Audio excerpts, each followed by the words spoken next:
नमस्कार दोस्तों, मैं अदिति शर्मा आप सभी का चाणक्य कोचिंग गुरु के यूट्यूब चैनल पर हार्दिक स्वागत एवं अभिनंदन करती हूँ। आज के इस लेक्चर में हम लोग इंडियन इकोनॉमी का फिफ्थ टॉपिक डिस्कस करने वाले हैं। एंड हमने अपना जो फोर्थ लेक्चर दिया था उसमें आप सभी ने देखा होगा कि नेशनल इनकम यानी कि राष्ट्रीय आय को हमने डिस्कस किया था। तो वहाँ पे राष्ट्रीय आय के कुछ इंपॉर्टेंट टॉपिक्स हमने वहाँ पे डिस्कस किए हैं। तो अगर आप लोग फर्स्ट टाइम ये वीडियो देख रहे हैं तो प्लीज एक बार जाके अपना lecture number 4 and lecture number first to 4 आपको देखना बहुत ज्यादा इंपॉर्टेंट है, सो दैट आपको ये फिफ्थ लेक्चर बड़े ही अच्छे से समझ में आ सके। सो यहाँ पे हम लोग नेशनल इनकम या राष्ट्रीय आय का सेकंड पार्ट डिस्कस करने वाले हैं। एंड सेकंड पार्ट में कुछ बहुत ज्यादा इंपॉर्टेंट चीजें हैं जो कि आपको जाननी बहुत ज्यादा इंपॉर्टेंट है। ठीक है जी। सो अगर आप इस चैनल पर नए आए हैं तो प्लीज चैनल को सब्सक्राइब कीजिएगा, वीडियो को लाइक कीजिएगा एंड अपने फ्रेंड्स के साथ शेयर करना मत भूलिएगा। चलिए without wasting any time let's discuss our concept national income यानी कि राष्ट्रीय आय। राष्ट्रीय आय में हमने पहले भी एक लेक्चर दे दिया है, जैसे कि मैंने जस्ट अभी आपको बताया कि लेक्चर नंबर 4 आपका फर्स्ट पार्ट है एंड ये आपका फिफ्थ पार्ट आपका सेकंड पार्ट है, यानी कि फिफ्थ लेक्चर है आज। ठीक है जी। तो यहाँ पे हम लोग देखेंगे हमारे सम डिफरेंट टॉपिक्स। एंड यहाँ पे देखिए, सबसे पहले मैं आपको एक ओवरव्यू दे दूं कि इससे पहले वाली जो वीडियो थी हमारी लेक्चर नंबर 4 में हमने एक्चुअली जीडीपी के बारे में डिस्कस किया था मेजरली। तो जीडीपी के जितने भी आगे कंपोनेंट्स है आपके पास, जितने भी पार्ट्स होते हैं या फिर हम कह सकते हैं आपके जीडीपी, एनडीपी, एनएनपी, जीएनपी, ये सारी चीजें हमने पहले डिस्कस कर दी है। ठीक है जी। तो यहाँ पे अगर हम ओवरव्यू आपको बताएं थोड़ा सा जीडीपी के बारे में, तो जीडीपी मैंने आपको बताया था कि किसी भी कंट्री की बाउंड्री के अंदर जितनी भी वस्तुओं और सेवाओं का फाइनल गुड्स का मतलब कि आपके अंतिम वस्तुओं और सेवाओं का जितना भी उत्पादन किया जाएगा उसको हम कहते हैं आपका जीडीपी। ठीक है जी। जीडीपी मतलब ग्रॉस डोमेस्टिक प्रोडक्ट। इसमें हम सिर्फ कंट्री की बाउंड्री के अंदर होने वाले उत्पादन की बात करते हैं, ना कि कंट्री के बाहर। मतलब कि एक देश से दूसरे देश में जो उत्पादन होगा वो हमारा नहीं इंक्लूड किया जाएगा जीडीपी में। जीडीपी में सिर्फ वही उत्पादन इंक्लूड किया जाता है जो कंट्री की सीमाओं के भीतर होता है। ठीक है जी। उसी को हमने क्या कहा था, सी प्लस आई प्लस जी प्लस एक्स माइनस एम का नाम दिया था। और ये चीजें मैंने आपको पिछले लेक्चर में बड़े ही अच्छे से समझा रखी है। ठीक है। आपको यहाँ पे कंफ्यूजन ना हो तो इसी वजह से थोड़ा सा मैंने यहाँ आपको ओवरव्यू बता दिया। बाकी जितनी भी चीजें यहाँ पे आपको नोट की गई है आप लोग इसको हमारे लेक्चर नंबर 4 में अच्छे से देख सकते हैं। ठीक है जी। चलिए, तो आगे हमारा जो आज का मेन चीज है, मेन टॉपिक है जहां से हमको डिस्कस करना है, वो है हमारा नॉमिनल जीडीपी एंड हमारा रियल जीडीपी। अब देखिए बेटा, जीडीपी तो हमने बात कर दी कि क्या होता है जीडीपी, और लेक्चर नंबर 4 में भी बड़े अच्छे से देखा गया है। यहाँ पे भी मैंने आपको जस्ट ओवरव्यू इसका बता दिया है। अब हम बात करते हैं कि जीडीपी को हम टू टाइप्स में स्टडी करते हैं, दो तरीके से हम पढ़ते हैं जीडीपी को। पहला तरीका है जीडीपी को मेजर करने का, वो है आपके पास नॉमिनल जीडीपी। ठीक है जी। यानी इसको हम हिंदी में बोलते हैं मौद्रिक सकल घरेलू उत्पाद। और दूसरा है हमारा रियल जीडीपी। दोनों को हम साथ साथ में ही पढ़ेंगे ताकि आपको कोई भी कंफ्यूजन यहाँ पे ना आए। अब देखिए, जब हम बात करते हैं बेटा नॉमिनल जीडीपी की, तो नॉमिनल जीडीपी का मतलब होता है कि जीडीपी तो जीडीपी है जो हमने पढ़ा, लेकिन जब जीडीपी को हम वास्तविक या फिर हम कह सकते हैं वर्तमान बाजार मूल्यों पर आंकते हैं, यानी कि वर्तमान बाजार मूल्यों पर आधारित आपका जो जीडीपी होता है वो हमारा नॉमिनल जीडीपी कहलाता है। और वर्तमान मूल्य की क्या विशेषता होती है ये चीज आपने ध्यान रखना।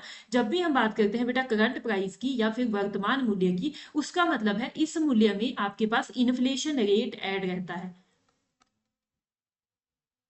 इन्फ्लेशन रेट ऐड रहता है और इन्फ्लेशन को कहा जाता है मुद्रास्फीति। मुद्रास्फीति। मुद्रास्फीति का मतलब होता है, अगर आपको नहीं नॉलेज है तो मैं आपको थोड़ा सा बता दूं, मुद्रास्फीति का मतलब होता है वस्तुओं की कीमत में होने वाली वृद्धि। ठीक है जी। इसको हम बोलते हैं general rise in price level. ठीक है। मतलब कि वस्तुओं की कीमतों में होने वाली वृद्धि, जब वस्तुओं की कीमतें बढ़ती बढ़ती जाती है तो उसको हम मुद्रास्फीति का नाम देते हैं। ठीक है ना। अब मान लीजिए, मैं आपको एक एग्जांपल देती हूँ। मान लीजिए आप क्या करते हैं, बाजार में जाके एक वस्तु लेते हैं और उस वस्तु की कीमत कितनी है, 500 रुपए है। तो इसका मतलब क्या है, आपको ये नहीं पता कि इसमें कितना इन्फ्लेशन रेट एडेड रहता है, लेकिन वहां पे इन्फ्लेशन यानी कि जो मुद्रास्फीति की दर है आपकी वो ऐड रहती है, मतलब कि मुद्रास्फीति के साथ में ही आपको वो वस्तु प्राप्त होती है, ठीक है ना। तो इसका मतलब है कि 500 रुपए की अगर वस्तु है ना, अगर उसमें आपके पास 50 रुपए हम मान के चलते हैं, रुपीज में ही हम देख के चलते हैं वैसे अभी, अगर 50 रुपीज वहां पे आपका इन्फ्लेशन का दर है वहां, तो आपकी जो ओरिजिनल वैल्यू होगी, ओरिजिनल वस्तु का प्राइस होगा वो 450 रुपए होगा, ठीक है, क्योंकि 50 रुपीज तो वहां पे इन्फ्लेशन ऐड है, ठीक है ना। मतलब कि इन्फ्लेशन आपका वैसे परसेंटेज में ऐड रहता है, आपको समझ इजीली आ जाए इस वजह से मैंने यहाँ पे आपको रुपीज के टर्म में समझाया है, ठीक है ना। तो इसका मतलब सिंपली क्या हुआ कि जब हम बाजार मूल्य की बात करते हैं या फिर करंट प्राइसेस की बात करते हैं, करंट मार्केट प्राइसेस में इन्फ्लेशन रेट या फिर मुद्रास्फीति की दर हमारी ऐड रहती है। तो जब हम मुद्रास्फीति को ऐड करते हुए जीडीपी निकालते हैं तो उसको हम कहते हैं नॉमिनल जीडीपी। क्लियर? तो ज्यादा इसमें समझने वाली कुछ भी बात नहीं है। नेक्स्ट हमारे पास आता है रियल जीडीपी। अब रियल जीडीपी में बेटा क्या होता है, कांस्टेंट प्राइसेस पर हम लेते हैं। कांस्टेंट का मतलब होता है base year price. Base prices का मतलब इसमें सिंपली ध्यान रखना आपने, इसमें क्या होता है, इन्फ्लेशन ऐड नहीं रहता, मतलब कि इन्फ्लेशन जो रेट है वो आपका ऐड नहीं रहेगा। सिंपली इतनी बात ध्यान रखना, वो होता है हमारा वास्तविक सकल घरेलू उत्पाद। ठीक है जी, यहाँ देखिए आप पढ़ सकते हैं, रियल जीडीपी मुद्रास्फीति के प्रभाव को हटाकर स्थिर मूल्यों पर मापा जाता है ताकि वस्तुओं और सेवाओं की असली वृद्धि को मापा जा सके। अब देखिए, अगर हम यहाँ ऊपर बात करें ना बेटा, इनके कंपैरिजन को थोड़ा सा हम यहाँ समझ लेते हैं, तब आपको ये चीज समझ में आएगी जो मैंने यहाँ पे आपको डेफिनेशन समझाई है। अभी देखिए, जो आपके पास ऊपर हमने बात की थी ना, 500 रुपए वस्तु का मूल्य है, ठीक है जी, ये है आपके इन्फ्लेशन के साथ, इन्फ्लेशन के साथ आपका 500 रुपए का मूल्य है, ठीक है जी। लेकिन अगर दूसरी हम रियल जीडीपी में बात करें, और रियल जीडीपी में भी 500 रुपए ही आपके पास मूल्य है, लेकिन इसमें जीडीपी आपका, इसमें आपका जो इन्फ्लेशन है वो ऐड नहीं है, नो इन्फ्लेशन, ठीक है, नो इन्फ्लेशन, इसको आप समझ लीजिएगा। अब यहाँ पे आप एक्चुअली में देखिए, एक्चुअली में क्या है, हम कह सकते हैं कि 50 रुपए तो यहाँ पे आपका इन्फ्लेशन था, ओरिजिनल जो वृद्धि हुई वो कितने की हुई, वो ओरिजिनल जो उत्पादन आया हमारा, ओरिजिनल प्राइस हमारा कितना प्राप्त हुआ, वो हमारा हुआ 450 रुपए का, ठीक है। लेकिन यहाँ पे इन्फ्लेशन नहीं है, इसका मतलब एक्चुअल वृद्धि या फिर एक्चुअल प्रोडक्शन हमारे पास कितना हुआ, 500 का हुआ। तो इसका मतलब क्या है, इकोनॉमी की अगर ग्रोथ की बात की जाए ना, तो ये जो रियल जीडीपी है, ये रियल जीडीपी है हमारा, ये ज्यादा एक्चुअल ग्रोथ की बात करता है, क्योंकि यहाँ पे वास्तव में हमको 500 रुपए प्राप्त हुए हैं, या फिर 500 रुपए का वास्तविक उत्पादन प्राप्त हुआ है, जबकि यहाँ पे हमारा वास्तविक उत्पादन कितने का प्राप्त हुआ था, 450 रुपए का प्राप्त हुआ था, और बाकी का हमारा इन्फ्लेशन एडेड था। तो इसका मतलब जो आपका नॉमिनल जीडीपी होता है, नॉमिनल जीडीपी हमें वास्तविक वृद्धि की बात नहीं करता है, इकोनॉमी की वास्तविक ग्रोथ की बात नहीं करता है, बल्कि जो आपके पास रियल जीडीपी है वो हमारी वास्तविक ग्रोथ या इकोनॉमी की वास्तविक वृद्धि की बात करता है। क्यों? क्योंकि वहां पे इन्फ्लेशन रेट हमारा ऐड नहीं है, जितना भी हमारा उत्पादन हुआ है, जितना भी हमको पैसा मिला है किसी वस्तु को बेचने से, तो वो हमारा कंप्लीटली डिपेंड करता है हमारे प्रोडक्शन पे, कितना हमारा हुआ वो वास्तविक ही है हमारा, ठीक है जी। तो ये दो चीजें आपने ध्यान रखना। अब यहाँ पे हमने बात की आपके पास इन्फ्लेशन की, तो बेटा अब हमको ये भी पता होना चाहिए कि इस इन्फ्लेशन को मापा कैसे जाता है, कि इन्फ्लेशन बढ़ कब रहा है, घट कब रहा है, ये चीजें हमको पता होनी चाहिए। और इस इन्फ्लेशन को भी हम इसी बेस पे समझते हैं। यहाँ पे देखिए, पहले हम ये रियल जीडीपी का फॉर्मूला यहाँ पे देख लेते हैं। रियल जीडीपी का फॉर्मूला हमारे पास क्या रहता है, nominal GDP bye GDP deflator multiplied by 100। ये आपने ध्यान रखना। अभी नॉमिनल जीडीपी का मतलब मैंने आपको ऊपर समझा दिया, और ये जीडीपी डिफ्लेटर क्या होता है इसका मतलब अभी मैं आपको समझाती हूँ कि क्या है जीडीपी डिफ्लेटर। अब देखिए, मैंने जस्ट अभी आपको बताया कि इकोनॉमी में आपका जो इन्फ्लेशन है वो बढ़ रहा है या घट रहा है, ठीक है जी, मुद्रास्फीति बढ़ रही है या फिर मुद्रास्फीति घट रही है आपकी, ठीक है। उसको हम कैसे मापेंगे, किस तरीके से पता चलेगा कि क्या सिचुएशन आपकी इन्फ्लेशन की है, तो उसको मेजर करने के लिए हमारे पास एक इंडिकेटर होता है, उसको हम कहते हैं जीडीपी डिफ्लेटर, ठीक है जी, जीडीपी डिफ्लेटर। और जीडीपी डिफ्लेटर आपके पास फॉर्मूला क्या रहता है, GDP deflator equal to nominal GDP by real GDP multiplied by 100। यानी कि जो ऊपर हमने पढ़ी थी ना वो वाली जीडीपी एंड आपकी नॉमिनल जीडीपी एंड आपकी रियल जीडीपी मल्टीप्लाइड बाय 100। अब इसमें क्या है देखिए, जैसे जैसे मान लीजिए आपके पास इनकी वैल्यूज दी गई है ना, एग्जामिनेशन में मान लो इनकी वैल्यूज दी गई है, नॉमिनल जीडीपी की वैल्यू दी गई है, रियल जीडीपी की वैल्यू दी गई है एंड आपके पास पूछा गया है कि जीडीपी डिफ्लेटर आपको निकालना है। तो जीडीपी डिफ्लेटर आप कैसे निकालेंगे, इस फॉर्मूला को लगा के तब आप बता पाएंगे कि इतना परसेंट, जितना भी आपके पास वैल्यू आएगी कैलकुलेट करने के बाद में आप बता सकेंगे कि इतना परसेंट हमारा जीडीपी डिफ्लेटर है। ठीक है जी। जैसे जैसे ये जो वैल्यू है बढ़ती जाती है, उसका मतलब होता है कि आपका इन्फ्लेशन बढ़ रहा है। अगर इसकी वैल्यू हमारी घटती जाएगी, उसका मतलब होगा कि आपके पास जो इन्फ्लेशन है वो इकोनॉमी में घट रहा है। तो सिंपली आपके पास जीडीपी डिफ्लेटर आपके पास क्या बताता है कि इकोनॉमी में मुद्रास्फीति बढ़ रही है या फिर मुद्रास्फीति घट रही है। जीडीपी डिफ्लेटर एक ऐसा मूल्य सूचकांक है जो यह दर्शाता है कि अर्थव्यवस्था में मूल्य स्तर कितना बढ़ा है। ठीक है जी, अर्थव्यवस्था में कितना बढ़ा है मूल्य स्तर, यही चीज हमने आपको यहाँ पे समझाने की कोशिश की है। आई होप आप सभी को समझ में आ गया होगा कि नॉमिनल जीडीपी क्या है, रियल जीडीपी क्या है एंड जीडीपी डिफ्लेटर क्या है। ज्यादा हमने कुछ भी यहाँ पे नहीं देखा है बेटा, सिंपली आपने ध्यान क्या रखना है कि नॉमिनल जीडीपी है जब हम करंट प्राइसेस पे यानी कि वर्तमान मूल्य पे जीडीपी की गणना करते हैं, एंड रियल जीडीपी है जब हम एक्चुअल या फिर हम कह सकते हैं स्थिर मूल्यों पे आपके पास जीडीपी की गणना करते हैं। ठीक है जी। और जीडीपी डिफ्लेटर है जो हमें बताता है कि मुद्रास्फीति इकोनॉमी में बढ़ रही है या फिर घट रही है, बढ़ रही है तो कितनी बढ़ रही है। ठीक है जी। तो ये आपके पास जीडीपी डिफ्लेटर है। आगे हम बात करते हैं हमारी नेक्स्ट पार्ट की। इसमें आपके पास क्या आता है, पर कैपिटा इनकम। देखिए, नेशनल इनकम के जितने भी कॉन्सेप्ट्स हैं ना बेटा, वो आपको कैसे पढ़ने होते हैं, सीक्वेंस में पढ़ने होते हैं। सबसे पहले आपको जीडीपी का पता होना चाहिए, उसके बाद ही आप इन सारी चीजों को पढ़ सकते हैं। अभी मैंने आपको पहले भी सीक्वेंस इसका बताया था कि किस तरीके से आपने पढ़ना है। पहले जीडीपी पढ़ो, उसके बाद में आपका एनडीपी पढ़ो, उसके बाद में जीएनपी, उसके बाद एनएनपी, तब जाके आपको चीजें क्लियर होगी। ठीक है, क्योंकि अगर आप पहले पर कैपिटा इनकम पढ़ते हैं तो पर कैपिटा इनकम के लिए आपको समझ नहीं आएगा कि भाई कैसे निकाली जाती है पर कैपिटा इनकम। ठीक है, तो उसके लिए आपको पहले पहले वाली चीजों को का नॉलेज होना ज्यादा इंपॉर्टेंट है। अब देखिए, पर कैपिटा इनकम को हिंदी में कहा जाता है प्रति व्यक्ति आय। राष्ट्रीय आय क्या होती है वो मैंने आपको पिछले लेक्चर में समझा दिया था कि राष्ट्रीय आय आपकी क्या होगी। हमने राष्ट्रीय आय को किसका क्या नेम दिया था, एनएनपी एट एफ सी हमारी राष्ट्रीय आय होती है, ये हमने समझा था। ठीक है जी। और ये क्यों होती है ये भी मैंने आपको बड़े अच्छे से समझाया था। अब देखिए, राष्ट्रीय आय का मतलब है पूरे राष्ट्र की आय। ठीक है, अगर हम इसको पर कैपिटा यानी कि प्रति पर्सन हम देखें कि अगर आपके पास टोटल नेशनल इनकम है, उसमें से पर पर्सन को कितनी जा रही है, यानी कि आपकी पर कैपिटा इनकम आपकी कितनी है। ठीक है ना, तो वो हम देखेंगे, उसको हम क्या कहेंगे, आपका per capita income. And per capita income को हम कैसे निकालेंगे, मतलब हम ओवरऑल कह सकते हैं औसतन प्रति व्यक्ति की आय कितनी है। ठीक है जी, औसत प्रति व्यक्ति की आय कितनी है वो हम देखेंगे इसमें। और पर कैपिटा इनकम को कैसे निकाला जाता है, नेशनल इनकम बाय पॉपुलेशन, यानी कि कुल राष्ट्रीय आय कितनी है और पॉपुलेशन टोटल कितनी है।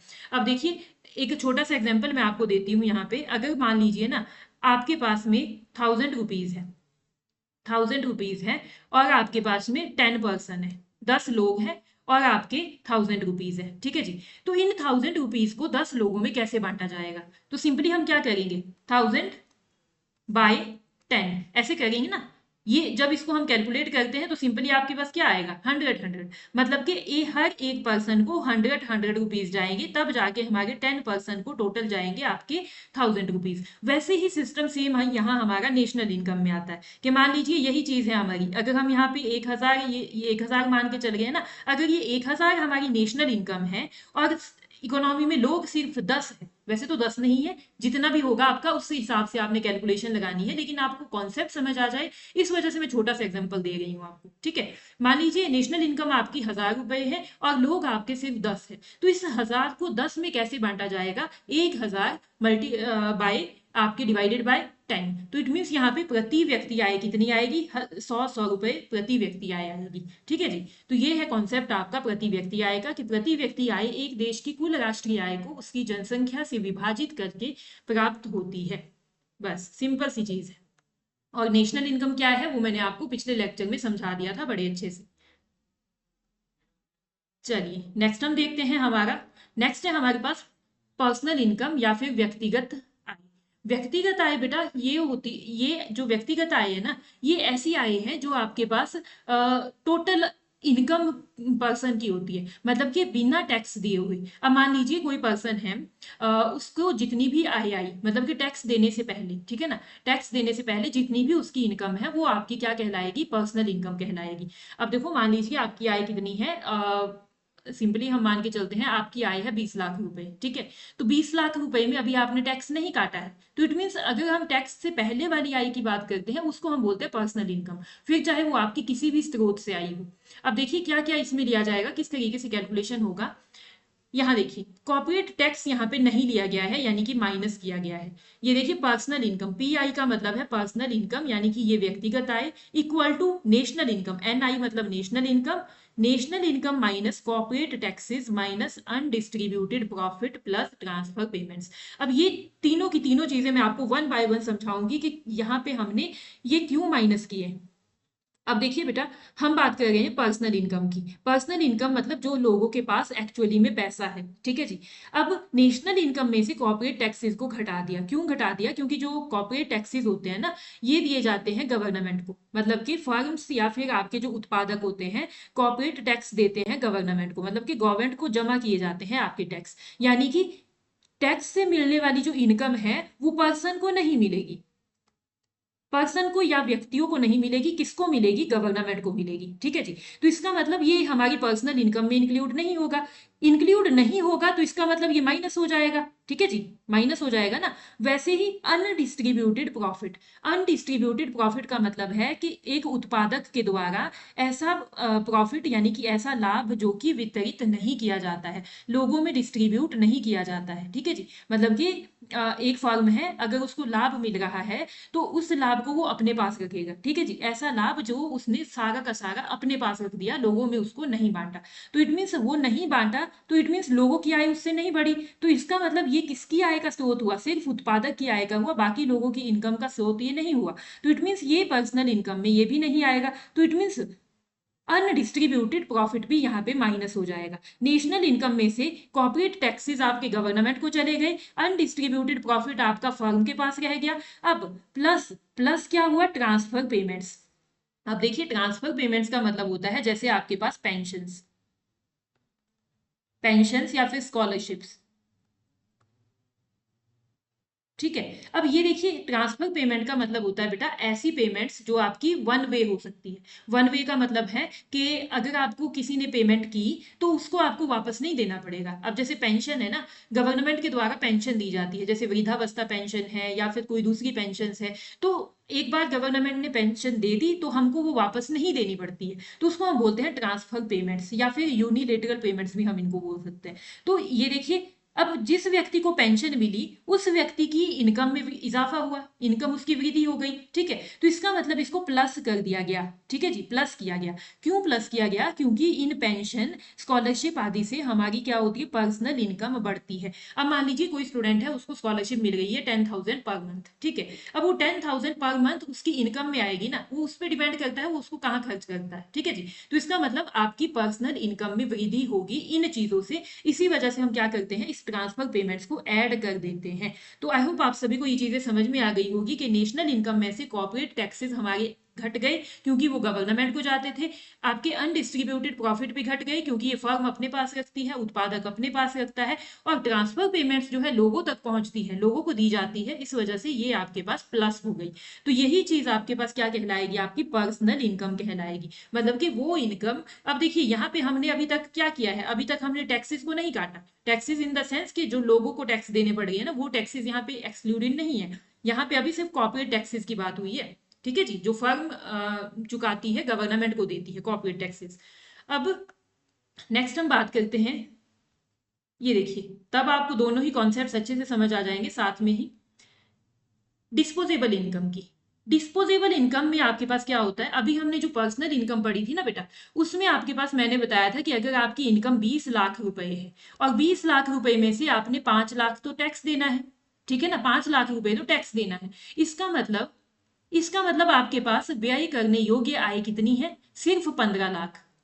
मतलब कि ओनली 15 लाख रुपीज आपके पास ऐसी इनकम है जिसको कि आप एक्सपेंड कर सकते हैं, खर्च कर सकते हैं। क्यों? क्योंकि 5 लाख रुपए तो आपको कहाँ देने पड़ेंगे? टैक्स के रूप में जमा करने पड़ेंगे। तो वो इनकम जो आप अपने यूज के लिए मतलब कि व्यय कर सकते हैं, खर्च कर सकते हैं, उसको हम डिस्पोजेबल इनकम कहते हैं। ठीक है ना? मतलब पर्सनल इनकम में से जब हम टैक्सेस को घटा देते हैं तो वो हमारा क्या कहलाएगा? डिस्पोजेबल इनकम कहलाएगी। एंड डिस्पोजेबल इनकम, सिंपल सी बात, कुछ भी इसमें ज्यादा दिक्कत वाली बात नहीं है कि जो हमारी टोटल इनकम है उसमें से, टोटल पर्सनल इनकम जो है उसमें से जब हम टैक्सेस को निकाल देंगे, पर्सनल टैक्सेस को घटा देंगे, तो इट मीन्स वो हमारा क्या हो जाएगा? डिस्पोजेबल इनकम हो जाएगी। डिस्पोज करना मतलब खत्म करने के लिए, मतलब कि डिस्पोज करने के लिए, ठीक है जी, व्यय करने के लिए हमारी कितनी आय है, ठीक है ना, तो उसको हम क्या कहेंगे? आपकी डिस्पोजेबल इनकम कहेंगे। तो आई होप आप सभी को ये कॉन्सेप्ट समझ में आ गए होंगे, बिकॉज बहुत ही इंपॉर्टेंट है, बहुत ही इजी लैंग्वेज में ये मैं आपको बताने की कोशिश कर रही हूँ। ठीक है जी, चलिए, इसको जितनी भी चीजें अभी हमने देखी हैं, इसको with the help of table हम सारी का सारा एक साथ में देखते हैं कि क्या सिस्टम हमने अभी तक पढ़ा। देखिए, जीडीपी की हमने बात की, जिसको हम बोलते हैं सकल घरेलू उत्पाद। और सकल घरेलू उत्पाद में जो की आइडिया है वो क्या है कि total value of goods services with in domestic economy. यानी कि अगर ये एक देश है तो इसकी जो बाउंड्री है, जो ये वाली बाहर से बाउंड्री दिखी है ना, ये वाली बाउंड्री, इसके अंदर वस्तु और सेवाओं का जितना भी उत्पादन किया जाएगा उसकी फाइनल वैल्यू को हम लेंगे। ठीक है जी, उसकी फाइनल वैल्यू को हम लेंगे, वो हमारी क्या कहलाएगी? जीडीपी कहलाएगी। ठीक है ना? अगर बात की, देखिए, हमने पिछले वाले लेक्चर में समझा था कि अगर यहाँ पे दूसरा देश है कोई, अगर यहाँ पे भी उत्पादन को हम शामिल कर रहे हैं, मतलब कि हमारे देश के जो लोग हैं वो यहाँ पे काम करने गए हैं बी वाली कंट्री में, तो उसको जब हम शामिल करेंगे उसको हम क्या कहेंगे? उसको हम बोलेंगे जीएनपी। ठीक है ना? जीएनपी। लेकिन जीडीपी में हम क्या ऐड करते हैं? सिंपल हमारे देश की डोमेस्टिक इकोनॉमी में या फिर डोमेस्टिक बाउंड्री के अंदर कौन कौन सी वस्तुओं और सेवाओं का उत्पादन हुआ है। ठीक है जी। उसके बाद नॉमिनल जीडीपी हमने देखा था, मौद्रिक जीडीपी जिसको कहा गया था, उसमें हमने बोला कि जीडीपी को जब हम करंट प्राइसेस पे विदाउट इन्फ्लेशन, बिना इन्फ्लेशन के नहीं नहीं सॉरी, इसमें आपके पास क्या है? इन्फ्लेशन ऐड रहेगा। ठीक है जी, इन्फ्लेशन रेट यहाँ पे ऐड रहेगा आपका नॉमिनल जीडीपी में। जब हम जीडीपी को कैलकुलेट करते हैं करंट प्राइसेस पे तो उसको हम क्या कहेंगे? वो हमारा कहलाएगा nominal GDP. And real GDP क्या है? रियल जीडीपी आपके पास क्या है? कांस्टेंट प्राइसेस पर। कांस्टेंट प्राइसेस मतलब ऐसे प्राइसेस जो एडजस्टेड फॉर इन्फ्लेशन है। ठीक है जी, मतलब कि एडजस्टेड फॉर इन्फ्लेशन का मतलब कि इसमें इन्फ्लेशन रेट आपका ऐड नहीं हुआ है। एंड उसके बाद हमने जीडीपी डिफ्लेटर पढ़ा था। जीडीपी डिफ्लेटर में हमारा क्या था? Price level indicators to convert nominal to real GDP. Simple सी बात ये है कि ये हमें क्या बताता है कि आपका जो इन्फ्लेशन है उसमें कितनी वृद्धि हो रही है या कितनी कमी हो रही है। ठीक है जी। देन हमने बोला था per capita income, and per capita income था आपका एवरेज इनकम पर पर्सन, कि पर पर्सन कितनी इनकम जा रही है। अगर नेशनल इनकम आपके पास 1000 है तो टोटल अगर 10 पीपल है उनको कितनी कितनी इनकम जाएगी, तो वो 100 आया था, तो इट मीन्स यही आपकी क्या थी? पर कैपिटा इनकम थी। एंड उसके बाद हमने बात की थी पर्सनल इनकम की। एंड पर्सनल इनकम आपके पास क्या होता है? इनकी income received by individuals before taxes, यानी कि टैक्स जमा करने से पहले जो इनकम है लोगों के पास में, उसको हम व्यक्तिगत आय या फिर पर्सनल इनकम कहते हैं। उसके बाद आपका आता है disposable income. And disposable income में आता है कि ऐसी इनकम जिसको आप खर्च कर सकते हैं अपने यूज के लिए। ठीक है जी, अपने हिसाब से खर्च की जा सकती है। अब टैक्स तो आपको देना ही देना है, इट मीन्स यहाँ पे आपको क्या करना पड़ेगा? Income left after paying personal tax, मतलब पर्सनल टैक्स जमा करने के बाद में जितनी इनकम आपके पास बच गई उसको हम क्या कहेंगे? डिस्पोजेबल इनकम कहेंगे। क्लियर है जी बात? नेक्स्ट आपके पास क्या है? बहुत ज्यादा यहाँ पे इंपॉर्टेंट चीजें अब मैं आपको डिस्कस करने जा रही हूँ, और ये है आपके मेजर्स ऑफ नेशनल इनकम। बहुत ही ज्यादा इंपॉर्टेंट कॉन्सेप्ट है बेटा, ध्यान रखनी है ये चीजें। अब देखिए, अभी तक हमने जस्ट बात की, जितने भी हमने लेक्चर नंबर 4 या फिर हम कह सकते हैं पार्ट 1 में चीजें डिस्कस की थी, और इस आज वाले लेक्चर में हमने जो भी चीजें डिस्कस की है उसमें आपके कंपोनेंट्स थे कि नेशनल इनकम में कौन कौन से कंपोनेंट्स आते हैं। हमने राष्ट्रीय आय की हम बात कर रहे हैं, तो अब हमको ये पता करना है कि राष्ट्रीय आय का माप कैसे किया जाता है, किस तरीके से मेजर की जाती है नेशनल इनकम।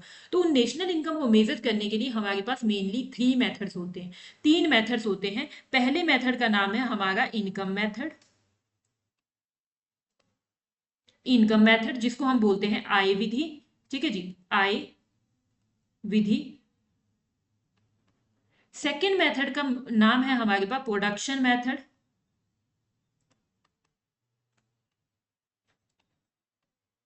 जिसको हम बोलते हैं उत्पादन विधि, और इसी को हम क्या कहते हैं, वैल्यू एडिड मेथड भी बोलते हैं, वैल्यू एडिड मेथड।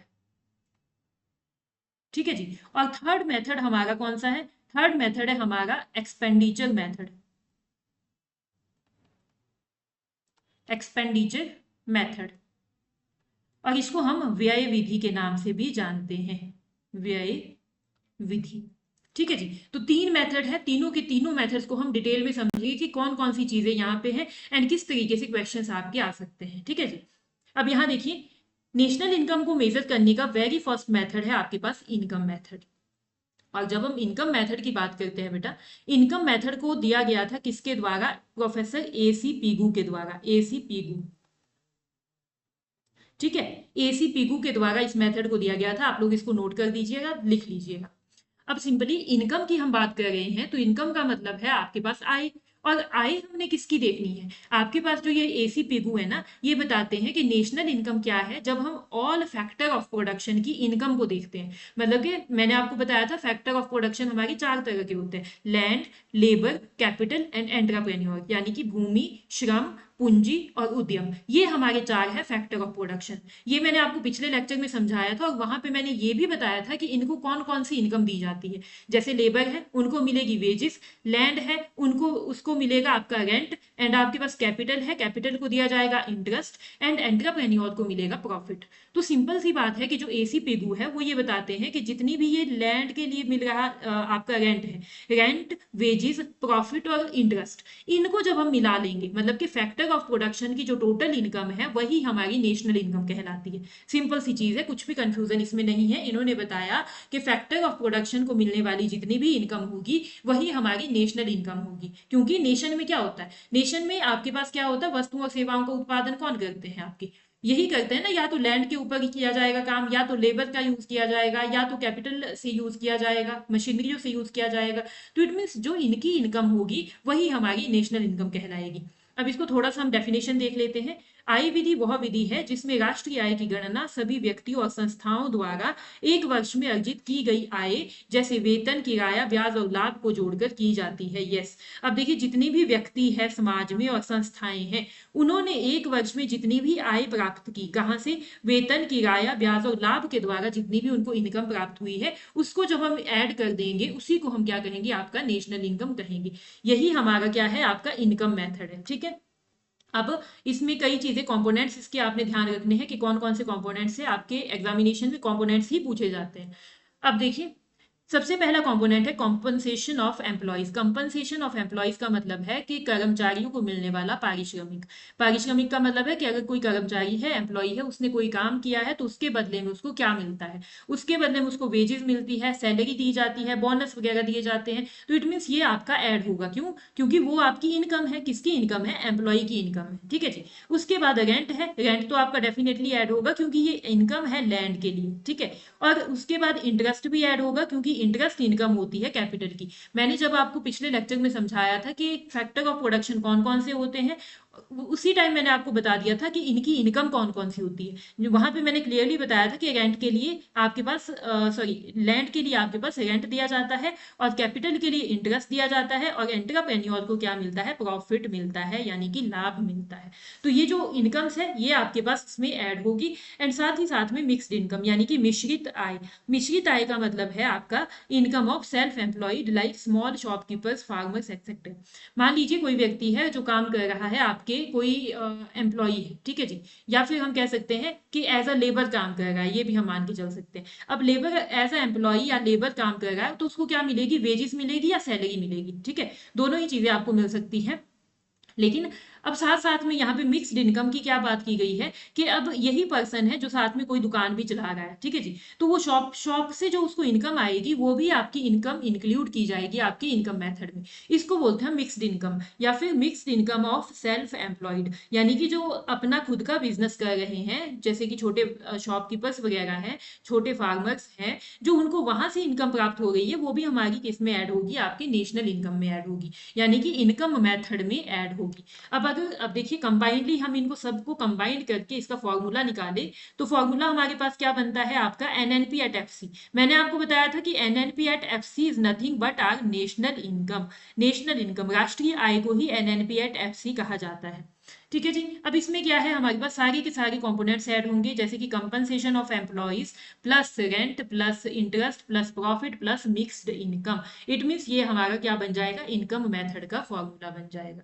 एंड अब देखिए इसमें कौन कौन सी बातें आपने ध्यान रखनी है कि transfer payments, lottery winnings and ये सारी चीजें, यानी कि ट्रांसफर पेमेंट्स, पेंशन्स, स्कॉलरशिप्स वगैरह या फिर लॉटरी वगैरह, ये सारी चीजें इसमें ऐड नहीं की जाती है, एक्सक्लूड की जाती है। ठीक है जी। एंड उसके बाद है only factor income are counted. सिर्फ फैक्टर की इनकम काउंट की जाएगी, ये वाली चीजें आपकी काउंट नहीं की जाएगी।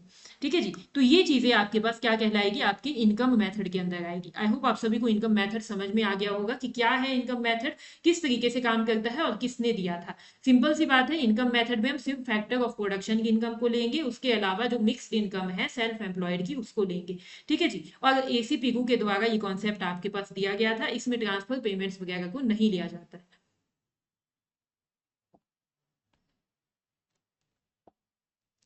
चलिए नेक्स्ट हम बात करते हैं हमारी सेकंड मेथड की, और सेकंड मेथड है हमारा प्रोडक्शन मेथड, यानी कि वैल्यू एडेड मेथड भी हम इसको कहते हैं।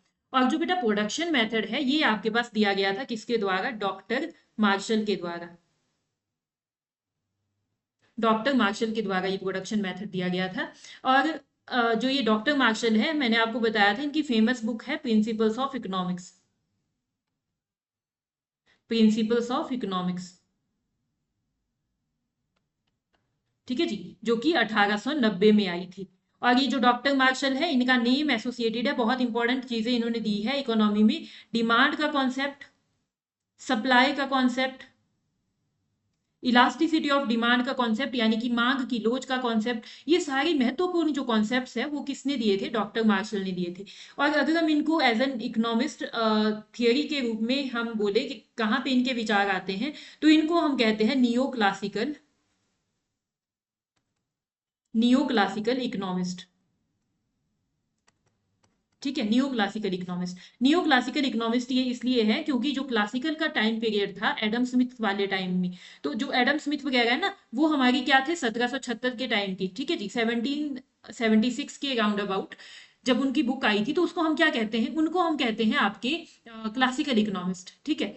लेकिन क्लासिकल इकोनॉमिस्ट के बाद में जो भी इकोनॉमिस्ट आए थे उनको हम बोलते हैं नियो क्लासिकल इकोनॉमिस्ट। ठीक है जी। ये आपके पास एक सीरीज चलती है, किसी दूसरे लेक्चर में हम इसको ठीक से समझेंगे। बट फिलहाल यहाँ पे यहाँ पे आपके मार्शल की बात हुई है, तो मार्शल के बारे में ये चीजें आपने इंपॉर्टेंट याद रखनी है कि एक तो इनकी बुक जो आई थी कब आई थी, एंड आपके पास ये कौन से इकोनॉमिस्ट माने जाते हैं, नियो क्लासिकल इकोनॉमिस्ट माने जाते हैं। ठीक है ना।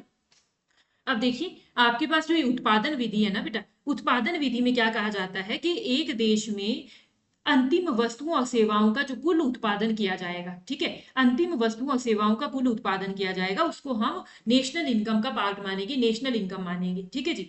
अब देखिए वस्तुओं और सेवाओं का उत्पादन कौन करेगा, आपको पता है मैंने आपके पास सेक्टर्स ऑफ इकोनॉमी बताए थे, जिसमें मैंने आपको 3 सेक्टर्स की बात की थी। एक था आपका एग्रीकल्चर सेक्टर, एक था आपके पास इंडस्ट्रियल सेक्टर, और एक था आपके पास सर्विस सेक्टर। ठीक है जी। अब इसमें जो प्रोडक्शन मेथड है ये क्या बताता है कि इन तीनों ही सेक्टर्स में जितना भी वस्तुओं और सेवाओं का, अंतिम वस्तुओं और सेवाओं का उत्पादन किया जाएगा, उसको आप क्या कहेंगे, उसको आप नेशनल इनकम कहेंगे।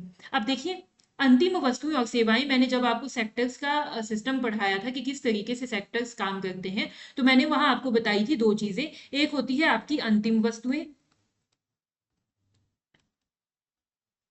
इसको हम बोलते हैं फाइनल गुड्स, फाइनल गुड्स। और एक होती है आपकी मध्यस्थ वस्तुएं, मध्यस्थ वस्तुएं, और इनको हम बोलते हैं इंटरमीडिएट,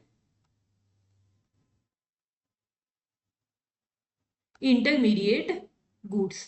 ठीक है ना, इंटरमीडिएट गुड्स। अब अंतिम वस्तुओं का मतलब होता है ऐसी वस्तुएं जो कि डायरेक्टली कंज्यूम की जाती है, सीधा उपभोग की जाती है। जैसे मान लीजिए हम बाजार में गए, हमने क्या किया, कोई कपड़े खरीदे, तो इसका मतलब क्या है, कपड़ों को हमने खरीदा और पहन लिया, ठीक है जी। तो इट मीन्स क्या है, उसको हम आगे बेचेंगे नहीं, ठीक है जी, किसी दूसरी वस्तु का उत्पादन करने में हम उसको यूज नहीं करेंगे, तो वो होगी हमारी अंतिम वस्तुएं। और मध्यस्थ वस्तुएं कौन सी होती है, ऐसी वस्तुएं जो कि हम आगे दूसरी वस्तुओं का उत्पादन करने के लिए यूज करते हैं। एक छोटा सा एग्जांपल मैं आपके पास दूंगी यहाँ पर, कि हम बात करते हैं ना, जैसे आपके पास कांच होता है, ठीक है, कांच होता है, मान लीजिए एक फर्म है जो कि कांच बना रही है। अब ये जो कांच है, ये आपका कहाँ कहाँ यूज किया जाता है, एक तो आपके पास घर बनाने के लिए, घर बनाने के लिए यूज किया जाता है, ठीक है जी। एंड दूसरा आपके पास क्या है, वैसे तो बहुत जगह लगता है, बट एग्जाम्पल है यहाँ पे, इसी वजह से थोड़ा सा समझा रही हूँ मैं आपको। देखिए, एक जगह मान लीजिए घर बनाने के लिए यूज हुआ, और दूसरी जगह पे कहाँ पे कोई कार मैन्युफैक्चरिंग आपकी फर्म है, यानी कि गाड़ी बनाने वाली, गाड़ियां बनाने वाली आपकी फर्म है। अब कांच यहाँ से लिया, दोनों ने लिया, एक तो घर बनाने के लिए भी लोगों ने लिया, और गाड़ी बनाने के लिए, गाड़ियों में यूज करने के लिए भी लिया गया, ठीक है। अब घर में जब यूज किया जाएगा कांच, तो उसको हम बोलेंगे फाइनल गुड, फाइनल गुड। यानी कि हमने क्या किया, दुकान में गए, कांच को खरीदा और अपने घर में लगा दिया सीधा, ठीक है। उसके बाद उसको हमने ना आगे किसी को बेचना है, ना कुछ और करना है, इट मीन सीधा जाके यूज कर दिया हमने उस गुड को, तो इसका मतलब वो हमारी फाइनल गुड हो गई। लेकिन जब हम गाड़ियां बनाने के लिए, गाड़ियां बनाने के लिए आपके पास कांच का यूज करेंगे, तो इसका मतलब अब देखिए, हमने यहाँ पे कांच को एक मध्यस्थ वस्तु के रूप में यूज किया है, और इसके बाद में फाइनल गुड क्या बनेगी, फाइनल गुड बनेगी एक कार आपकी, ठीक है जी, कार होगी आपकी फाइनल गुड। और जो यहाँ पे कांच था, ये कांच यहाँ पे कहीं था, ये था आपका मध्यस्थ वस्तु, यानी कि आपके पास इंटरमीडिएट गुड। तो इसका सिंपल सा मतलब ये है कि जब भी हम प्रोडक्शन मेथड की बात करते हैं ना, तो वहां पे हम सिंपल से सिर्फ और सिर्फ अंतिम वस्तुओं के मूल्यों को लेते हैं, सिर्फ अंतिम वस्तुओं के उत्पादन को लेते हैं, आपके मध्यस्थ वस्तु के उत्पादन को नहीं लेंगे, ठीक है जी। तो यहाँ पे आप देखिएगा, उत्पादन विधि में राष्ट्रीय आय की गणना उन सभी उत्पादक इकाइयों द्वारा एक वर्ष में अंतिम वस्तुओं और सेवाओं, अंतिम वस्तुओं और सेवाओं के उत्पादन के दौरान किए गए मूल्य संवर्धन को जोड़कर की जाती है। सिंपल सी बात है कि यहाँ देखिए, जितना भी आपके ये जो एग्रीकल्चर एंड आपके इंडस्ट्री और सर्विस सेक्टर है, इन तीनों सेक्टर ने जितना भी आपकी वस्तु और सेवाओं का उत्पादन किया है, अंतिम वस्तुओं और सेवाओं का, उसको हम क्या लेंगे, उसको हम क्या बोलेंगे आपके पास, हम प्रोडक्शन मेथड में ऐड करेंगे, और वही हमारा क्या होगा, नेशनल इनकम बन जाएगा। अब यहाँ देखिए, वैल्यू एडेड। अब ये जो प्रोडक्शन मेथड है ना बेटा, इसमें एक समस्या आती है। क्या समस्या आती है, हमने यहाँ क्या बताया कि सिर्फ फाइनल वस्तुओं का उत्पादन हमने लेना है, ठीक है जी, फाइनल वस्तुओं का। लेकिन अगर हमने मान लीजिए कभी हमने क्या किया, कभी हमने गलती से कोई मध्यस्थ वस्तु ले ली, हमको पता ही नहीं चला कि मध्यस्थ वस्तु क्या है और फाइनल वस्तु क्या है, ठीक है, तो वहां पे प्रॉब्लम आती है आपके पास, उसको हम बोलते हैं दोहरी गणना की समस्या, दोहरी गणना की समस्या, या फिर इसको हम बोलते हैं आपके पास प्रॉब्लम ऑफ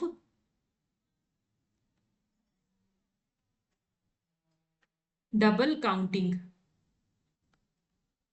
ठीक है जी, डबल काउंटिंग।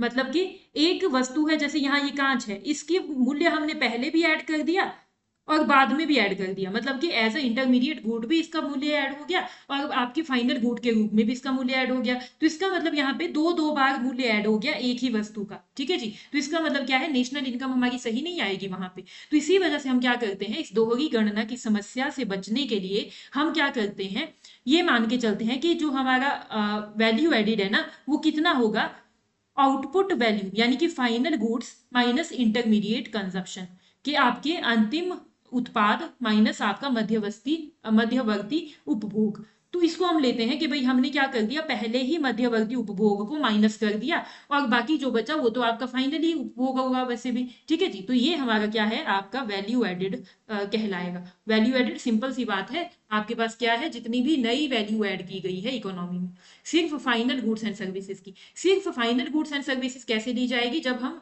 फाइनल गुड में से आपके मध्यवर्ती उपभोग को माइनस कर देंगे, ठीक है जी। तो यहाँ पे सेक्टर सारे ही शामिल होते हैं, आपके प्राइमरी सेक्टर भी आता है, सेकेंडरी भी आता है, एंड आपका टर्शरी सेक्टर भी यहाँ पे लिया जाता है। एंड उसके बाद में हम बात करते हैं इसके स्टेप्स की। स्टेप्स कौन कौन से हैं यहाँ पे, ये देखिए gross value added of all producing units के, यानी जो मैंने आपको फर्स्ट लेक्चर में, जब हमारा लेक्चर हमने लिया था आपका सेक्टर वाला, उसमें मैंने आपको बताया था जीवीए क्या होता है। तो वो जो जीवीए होगा ना बेटा, उसको आप देख लीजिएगा एक बार अच्छे से। वो जो जीवीए होगा वो आपका यहाँ पे लिया जाएगा, ठीक है जी। एंड उसके बाद में आपका डिडक्ट किया जाता है depreciation and net indirect tax. Net indirect taxes and आपके डेप्रिसिएशन को यहाँ पे नहीं लिया जाता है, ठीक है ना। Net national product at factor cost, क्योंकि हम नेशनल इनकम की बात कर रहे हैं, नेशनल इनकम की बात कर रहे हैं। और नेशनल इनकम मैंने आपको बताया था क्या होती है, एनएनपी एट एफसी होती है। और जब मैंने आपको एनएनपी एट एफसी बताया था कि एफसी हम कैसे निकालते हैं और एमपी कैसे निकालते हैं, तो वहां पे मैंने बताया था कि जब हम एफसी निकालेंगे ना, तो वहां पे क्या होगा, इनडायरेक्ट टैक्सेस हमारी क्या हो जाएंगे, माइनस हो जाएंगे, और हमारी सब्सिडीज क्या हो जाएगी, प्लस हो जाएगी। तो इसका सिंपल सा मतलब ये है कि जो हमारे ये नेट इनडायरेक्ट टैक्सेस है ना, उसको ऐड नहीं किया जाएगा इस मेथड में। हमारा जो यहाँ मेथड पढ़ गए या फिर हम नेशनल इनकम की बात करें, ठीक है, इस मेथड में हमारा डेप्रिसिएशन भी यूज नहीं किया जाएगा और आपका नेट इनडायरेक्ट टैक्सेस भी इंक्लूड नहीं किया जाएगा, ठीक है जी। Avoid double counting, only count value added not total output, यानी कि हमने सिर्फ अंतिम वस्तुओं को लेना है, ना कि हमारे टोटल आउटपुट को। टोटल आउटपुट तो हमारा क्या होगा, मध्यस्थ वस्तु प्लस आपकी फाइनल वस्तु, लेकिन हमने क्या लेना है, सिर्फ हमारी फाइनल वस्तु को लेना है, ना कि हमारी मध्यस्थ वस्तु को हमने नहीं लेना है। तो इट मीन्स यहाँ पे डबल अकाउंटिंग को हमने खत्म करना है। Transfer income and non economic activities are not counted, यानी कि यहाँ पे भी ये pension and non economic activities हमारी काउंट नहीं की जाती है। गैर आर्थिक गतिविधियां यहाँ पे ऐड हमारी नहीं की जाएगी। तो देखिए ये था हमारा प्रोडक्शन मेथड। ओवरऑल हमने क्या देखा प्रोडक्शन मेथड में, कि एक देश के अंदर में जो 3 सेक्टर होते हैं, उन तीनों सेक्टर के द्वारा अंतिम वस्तुओं और सेवाओं का कितना उत्पादन किया जाता है, ठीक है जी, उसको हम लेंगे। उसी को हम अंतिम वस्तु और सेवाओं के उत्पादन को ही हम ग्रॉस वैल्यू एडेड बोलते हैं, और उसी को हम किस में लेते हैं, आपके नेशनल इनकम का पार्ट मानते हैं। जो इसमें मध्यस्थ वस्तुएं होंगी उसको नहीं लिया जाएगा। अब जितनी भी डिटेल मैंने अभी आपको समझाई है ना, उसमें सब कुछ क्लियर हो गया कि मध्यस्थ वस्तु क्या होती है और इसको हम क्यों नहीं लेते हैं, ठीक है जी। तो आई होप आप सभी को ये चीजें समझ में आ गई होगी, बहुत इंपॉर्टेंट चीजें हैं। एंड क्योंकि ये जो लेक्चर्स है हमारे, ये आपके सभी एग्जामिनेशन को टारगेट करते हुए हमने बनाए हैं। तो अगर आप लोग किसी मेंस एग्जामिनेशन की भी प्रिपरेशंस कर रहे हैं ना, तब भी आपके लिए ये लेक्चर्स बड़े ही हेल्पफुल होने वाले हैं, बिकॉज टू द पॉइंट एक एक चीज मैंने आपको यहाँ पे डिटेल में समझाई है कि कौन सी चीज है, कैसे होगा, क्यों आपके ऐड होगा, क्यों ऐड नहीं होगा। तो आई होप आप सभी को ये क्लियर हो रहा होगा। And economy is the subject जहां पे अगर आपको एक पॉइंट क्लियर नहीं है तो दूसरे पॉइंट पे आप नहीं जा सकते, ठीक है जी। इस वजह से क्या करना है, पहले डिटेल में समझिएगा, अच्छे से इन पॉइंट्स को क्लियर कीजिएगा, तब जाके आपके पास चीजें आगे भी समझ में आती रहेगी। चलिए नेक्स्ट हम बात करते हैं हमारे लास्ट मेथड की, और ये है हमारा एक्सपेंडिचर मेथड, यानी कि व्यय विधि। और एक्सपेंडिचर मेथड में हम क्या देखते हैं कि एक देश के लोगों ने अंतिम वस्तुओं और सेवाओं पे कितना व्यय किया, मतलब कि कितना खर्चा किया, देखनी हमने यहाँ पे भी अंतिम वस्तुएं और सेवाएं ही है, ठीक है जी। मध्यस्थ वस्तुएं नहीं देखनी है, सिर्फ अंतिम वस्तुएं और सेवाएं हमने यहाँ पे देखनी है। तो यहाँ पे आपके पास क्या है, देखिए व्यय विधि वह विधि है जिसमें एक वर्ष में घरेलू क्षेत्र, सरकारी क्षेत्र, व्यावसायिक क्षेत्र और विदेशी क्षेत्र द्वारा अंतिम वस्तुओं और सेवाओं पर किए गए कुल व्यय को जोड़कर राष्ट्रीय आय की गणना की जाती है, ठीक है जी। मतलब कुल व्यय आपने देखना है कि कितना खर्चा किया गया। अब आपके पास व्यय जो है किन किन चीजों पे किया जाता है, व्यय आपके पास किया जाता है बेटा, देखिए मैंने आपको बताया था C प्लस आई प्लस जी प्लस एक्स माइनस एम, ये मैंने आपको बताया था। तो इसमें क्या है, C है कंजप्शन। यहाँ पे हम क्या मान के चलते हैं ना, इस व्यय मेथड में, एक्सपेंडिचर मेथड में हम क्या मान के चलते हैं, या फिर हम ओवरऑल इकोनॉमी की बात करें या इकोनॉमिक्स की भी बात करें, तो यहाँ हम क्या मानते हैं कि जो इनकम होती है ना बेटा, इनकम आपके पास 2 पार्ट्स में बांटी जाती है। एक जाती है कंजप्शन के ऊपर, एक जाती है आपकी सेविंग के ऊपर, ठीक है, कंजप्शन प्लस सेविंग। अब मान लीजिए आपकी जो टोटल इनकम है, पर मंथ इनकम आपकी है 80K, यानी कि 80,000 रुपए आपकी पर मंथ इनकम है। अब 80,000 रुपए में से आप क्या करते हैं, 20,000 रुपए खर्च कर लेते हैं। यानी कि कोई भी वस्तुएं हैं जो आपको अच्छी लगती है या फिर अपना मंथली जो भी खर्चा आता है आपका, वो आता है 20,000 रुपए का। अब इसके अलावा जो 60,000 बच गए, हम ये मान के चलते हैं उन 60,000 रुपए की आप बचत करते हैं, ठीक है जी, बचत करते हैं। तो वो आपके पास क्या होगा, देखिए इनकम गई कहाँ कहाँ, कंजप्शन पे और आपकी सेविंग पर, ठीक है जी। अब ये जो पहला पार्ट है ना, ये सी है, ये कंजप्शन है कि उपभोग पे आपने जो खर्चा किया। अब देखिए कोई भी लोग है, कोई भी परिवार है, वो क्या करते हैं, उपभोग तो करते ही करते हैं, क्योंकि खाने का सामान आपको लाना ही लाना पड़ता है, कपड़े पहनने के लिए आपको लाने ही लाने पड़ते हैं, या फिर अपनी डेली नीड की या फिर लग्जेरियस वस्तुएं, कोई भी चीज है आपको खरीदनी ही खरीदनी पड़ती है। तो जब वो उनको आप खरीदेंगे तो इसका मतलब उस पर आपने खर्चा कर दिया। तो इट मीन्स वो आपका पहला कंपोनेंट क्या हो गया, सी हो गया। और इस सी को हम क्या क्या कहते हैं, आपका प्राइवेट फाइनल कंजप्शन एक्सपेंडिचर कहते हैं, यानी कि व्यक्तिगत अंतिम उपभोग व्यय कि व्यक्तियों के द्वारा, ठीक है जी, हाउस होल्ड के द्वारा, लोगों के द्वारा जो है, किसी परिवार के द्वारा, घर के द्वारा आपका कितना खर्चा किया गया फाइनल गुड्स पे, ठीक है। तो वो टोटल खर्चा हमारा किस में आएगा, व्यय में ऐड किया जाएगा। एंड उसके बाद है आई, आई का मतलब है investment, investment expenditure, investment expenditure. यहाँ पे ना डायरेक्टली आपका थर्ड पॉइंट ऐड हो गया है, यहाँ पे बीच में कहीं आपका आना था, इसके साथ में आई, यानी कि आपका इन्वेस्टमेंट, इन्वेस्टमेंट एक्सपेंडिचर, ठीक है, यानी कि निवेश व्यय हम इसको बोलते हैं, निवेश व्यय।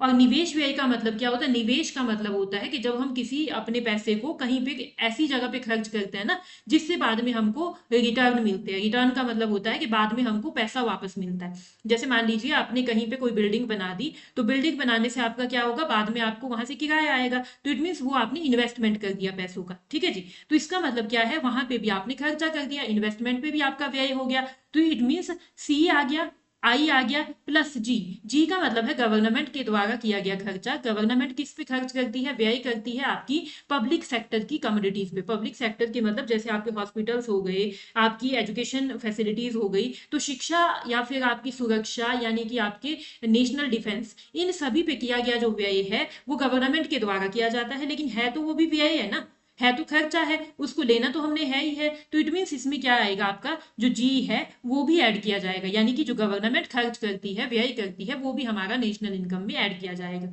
ठीक है जी।